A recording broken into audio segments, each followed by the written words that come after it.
store for you tonight.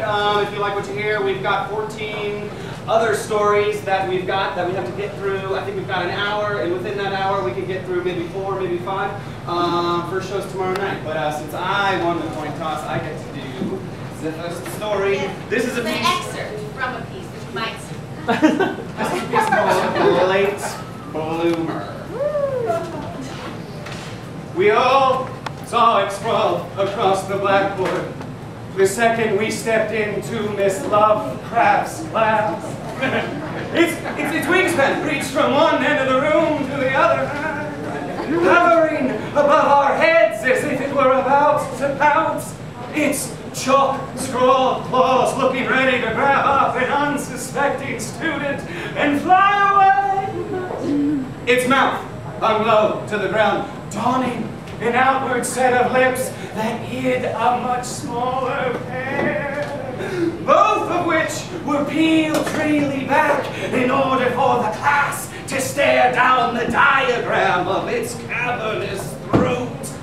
It must suck its prey up from below, I thought, like a bottom feeder feasting off the murky ocean floor.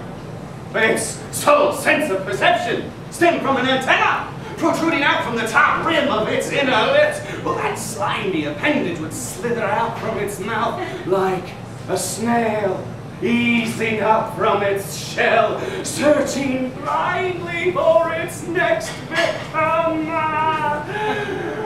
What is that ungodly thing? My best friend, Jimmy Pickman, asked, "It looks like an octopus," I replied. Miss Lovecraft had scribbled its name over its dome-shaped head, beckoning the class to chant out this creature's nauseating nomenclature. Repeat after me, children, this is the vagina.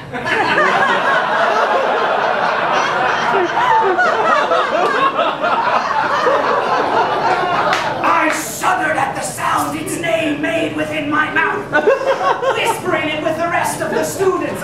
It seemed to seep out from over my tongue, the syllables all soft and moist, as if they just drudged itself up from some sordid portion of my stomach, buried for centuries under the muck of my meals, rising up towards my teeth on a tide of bile. Now, class, all girls are born with a vagina. The vagina is home to the uterus, shown here, which is where the fertilized ovum develops into a fetus. Suddenly, it struck me. The more we all called out its name, repeating our gym teacher's incantation for this feminine effigy, the more I realized how all the girls in the class had begun to shift within their seats. Norwing Dunwich popped her habba babba right into my ear, the air hissing out from that gummy bowl like a dying man's final exhale. She had been voraciously taking notes, recording every pagan name her high priestess called out. I peered underneath her desk, only to discover her legs spread wide open, fanning her knees back and forth. Something had awoken within her. Something was lurking under the murk of her skirt, veiled behind the pleats of her school uniform. Oh, this wasn't sex ed. No. We were taking part in something much more darker than our normal curriculum. This was a ritual, an invocation of evil. Looking back at the blackboard, that powdery rendition seemed to come alive. Its fallopian tubes undulating across the wall, like tentacles reaching out for me. There was something so hypnotic to its flickering, those ovaries pulsing in a brilliant pink and green